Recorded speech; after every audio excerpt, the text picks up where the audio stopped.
Young rebel star Prabhas కి త్రివిక్రమ్ కథ చెప్పాడట. ఈ ప్రాజెక్ట్ ఆల్మోస్ట్ ఓకే అయిందంటున్నారు.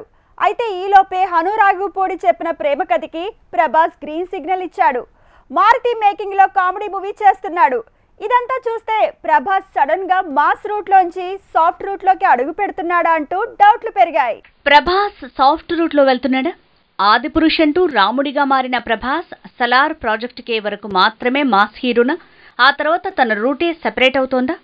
ఈ డౌట్లకి త్రివిక్రమే కారణమంటున్నారు. ప్రభాస్ కటౌట్కి మాస్ తప్ప క్లాస్ అంటే కష్టమే, కానీ అదే జరగబోతోంది. వరుసగా తను కదిలించే కథలు, సెంటిమెంటల్ స్టోరీలు చేయబోతున్నాడు. అలా కమిట్ అవ్వబోతున్నాడు. ప్రాజెక్టుకే సలార్ రెండు మాస్ మూవీసే.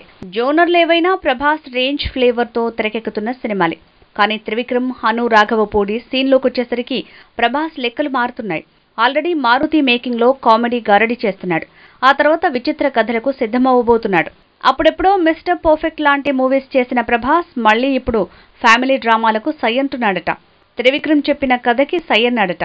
అయితే బన్నీతో మూవీ ప్లాన్ చేసిన మాటల మాంత్రికుడు ఆ ప్రాజెక్టు కంటే ముందే ప్రభాస్తో సినిమా తీస్తాడనే ప్రచారం జరుగుతోంది. అలా వైకుంఠపురంలో అంటూ బన్నీకి హిట్ ఇచ్చిన త్రివిక్రమ్ మహేష్తో గుంటూరు కారం రుచి చూపించబోతున్నాడు. ఈ రెండు మాస్ జానర్లా అనిపించే ఫ్యామిలీ డ్రామాలు. అందుకే ఇప్పుడు త్రివిక్రమ్ కథకి ప్రభాస్ కనెక్ట్ అయ్యాడంటున్నారు. Already Sitaramam fame Hanu Raghavapudi making లో ప్రభాస్ సినిమా చేసేందుకు రెడీ అయ్యాడు. కథ కూడా లాక్ అయిందని తెలుస్తోంది. కాకపోతే ప్రభాస్ వరుసగా సాఫ్ట్ జానర్లకి సై అనటమే ఫ్యాన్స్ ని ఆలోచనల్లో పడేస్తోంది. ఆదిపురుష్తో మొదలైన ప్రభాస్ సాఫ్ట్ జర్నీ కంటిన్యూ అయ్యేలా ఉంది. ఇక సలార్ ప్రాజెక్ట్ కేలు మాత్రమే మాస్ ఆడియన్స్ ని ఆకట్టుకుంటాయా అంటే సలార్ కి మాత్రమే ఆ ఛాన్స్ ఉంది. ప్రాజెక్ట్ కే సైఫై మూవీ కాబట్టి ఊర మాస్ మూవీ అనే పరిస్థితి లేదు.